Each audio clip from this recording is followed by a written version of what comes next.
শুভ মহালয়া সবাইকে। আজকে সকাল সকাল আমি আবার একটা ভিডিও নিয়ে চলে আসলাম। সেটা হচ্ছে পুঁটি মাছের সর্ষে বাটা ঝাল। তো বাজার থেকে আমি আধা কিলো পুঁটি মাছ নিয়ে এসেছিলাম।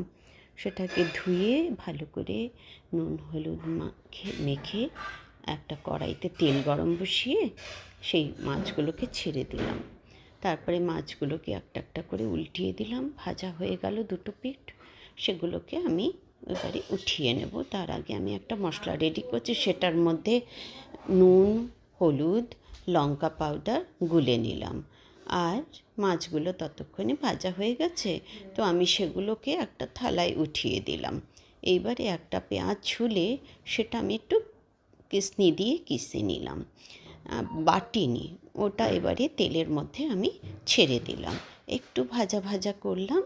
করার পরে আমি একটু ওই মশলাটাকে ঢেলে দিলাম আর একটু জলও দিয়ে দিলাম। তারপর ভালো করে নেড়ে চেড়ে আমি সেই সর্ষে বেটে রেখেছিলাম কাঁচা লঙ্কা দিয়ে, সেই সর্ষেটা ওর মধ্যে সর্ষে বাটাটা ঢেলে দিলাম। দিয়ে ভালো করে মশলাটা কষিয়ে নিলাম।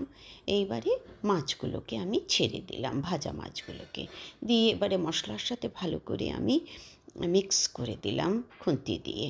ভালো করে মিক্স করার পরে একটু জল দিয়েছিলাম, দুটো কাঁচা লঙ্কাও দিয়েছিলাম। দেখো ধিমি আঁচে রেখেছি, তো উপর দিয়ে তেলও এসে গেছে। ব্যাস, আর কি হয়ে গেল আমার পুঁটি মাছের সর্ষে বাটার ঝাল।